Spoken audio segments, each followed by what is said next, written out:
বন্ধুরা সবাইকে জানাই সরস্বতী পুজোর অনেক অনেক অনেক শুভকামনা। আজকে ছোট্ট করে একটি সরস্বতী পুজো করলাম ঘরে, প্রতি বছরই করি। তো সেটাই ভাবলাম তোমাদের সামনে একটুখানি ছোট্ট করে ভিডিও তুলে সেটাই শেয়ার করে দিই। খুব ভালো লাগে কিন্তু আমাদের সবারই কিন্তু এই সরস্বতী পুজো, লক্ষ্মী পুজো এগুলো ঘরে করতে এত ভালো লাগে। আমরা মানে সারা বছর আগে ছোটোবেলায় অপেক্ষা করে থাকতাম কখন সরস্বতী পুজো হবে। স্কুলের দিনগুলির কথা মনে আছে? সেই সরস্বতী পুজোর 1 মাস আগের থেকেই আমরা অন্যান্য স্কুলে 9-10-এর যারা ছাত্রী ছিলাম তারা যেতাম নিমন্ত্রণ করতে। সেটা এত আনন্দ লাগতো।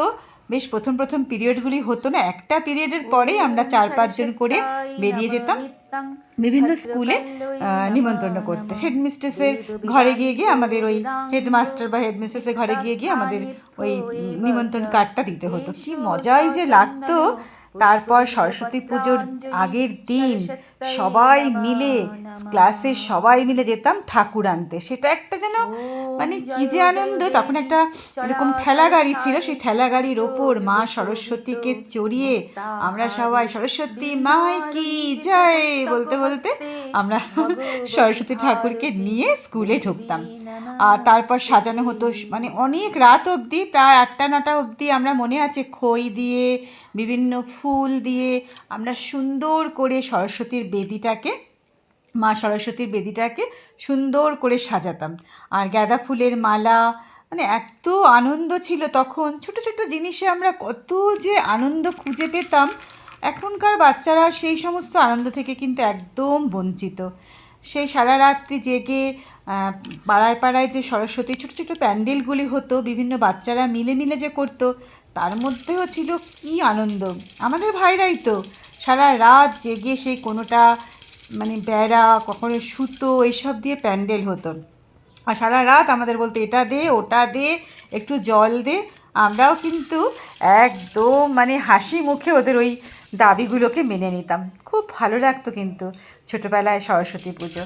আর একটা জিনিস সরস্বতী পুজোয় মনে আছে, সরস্বতী পুজোর দিন সকালবেলা হঠাৎ হঠাৎ করে বৃষ্টি এসে যেত। আর কি মন খারাপ হতো যে শাড়ি পরে বেরোবো আর শাড়িগুলো তো সব জলে কাদায় একসা হয়ে যাবে। কিন্তু দেখতাম যেই 9টা এরকম বাজছে তখন আস্তে আস্তে কিন্তু পুরো বৃষ্টি টিষ্টি কমে বেশ সুন্দর ঝকঝকে রোদ এসছে। আর কখনো কখনো তো এত রোদ আসতো, এত রোদ উঠতো যে মানে রোদে আমরা একদম ঘেমে নিয়ে একসা হয়ে যেতাম। আর সেই স্কুলে বসে, স্কুলের বেঞ্চে বসে কলা পাতায় খিচুড়ি বেগুনি খাওয়ার যে কি মজা, সেটা যে না খেয়েছে সে কিন্তু কিছুতেই বুঝবে না। তাই প্রতি বছর যখন সরস্বতী পুজো আসে সেই দিনগুলো যেন বারবার ফিরে আসে। কি সুন্দর হলুদ শাড়ি বা কখনো কেউ নীল শাড়ি মায়ের মাসির দেওয়া আমরা পরে সুন্দর করে বেরোতাম। তো বন্ধুরা আজকে এইভাবেই কমপ্লিট করলাম আমার সরস্বতী পুজো।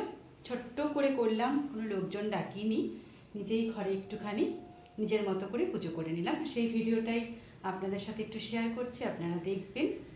মা সরস্বতীর আরাধনা, এইভাবেই আমি মা সরস্বতীর আরাধনা করি প্রতি বছর। প্রতি বছর অবশ্য ছেলেরাও সঙ্গে থাকে, পাড়া প্রতিবেশীরাও থাকে। তো এবার শুধু মা আছে আর আমি আছি, আমার হাজব্যান্ড আছে। তো যাই হোক, এভাবে যেন মা সরস্বতীর পুজো প্রতি বছর সুন্দরভাবে করতে। দিন চলে যায়, সময় চলে যায়, বছর চলে যায়, কিন্তু আমাদের স্মৃতির মণিকোঠায় সেই স্মৃতিগুলো কিন্তু একেবারে অক্ষত থেকে যায়, তাই না? কী যে ভালো লাগে সরস্বতী পুজোর দিন সন্ধ্যাবেলা যখন আরতি হতো, আমরা সবাই সেই আরতি দেখতে যেতাম। বাড়ির বড়রা অথবা পুজো প্যান্ডেলে যারা বড় ছিল তারা আরতি করতো, সেই ধুনুচি নাচ হতো। দুর্গা পুজোটা তো যেরকম বড় করে হতো, আর সরস্বতী পুজো প্রত্যেকটা পাড়ায় পাড়ায়, মানে একটা পাড়ায় বোধহয় 3টে 4টে 5টা 6টা করে পুজো হতো। আর প্রত্যেকটা পুজোতে এত সুন্দর করে আনন্দ করা হতো যে কি বলবো।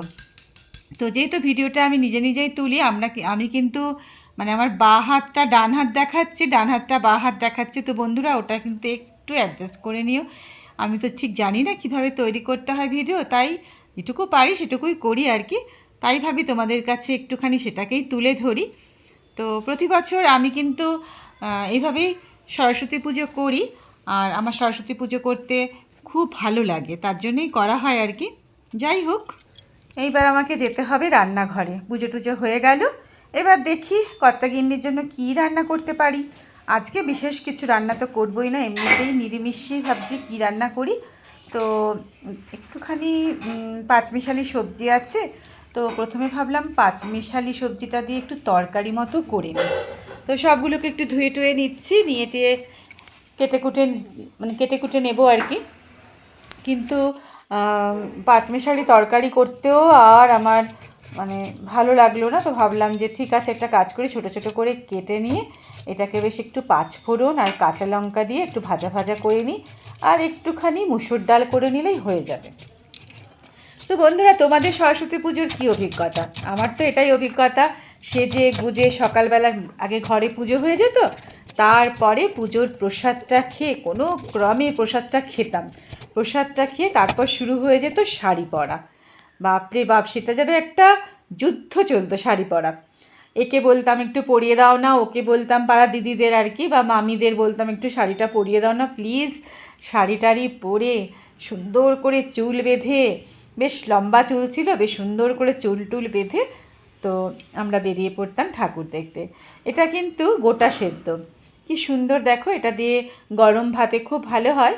তো সমস্ত সবজিগুলি গোটা সেদ্ধ হয়ে যায় আর কি। আজকে এই পর্যন্ত বন্ধুরা, ভালো থেকো।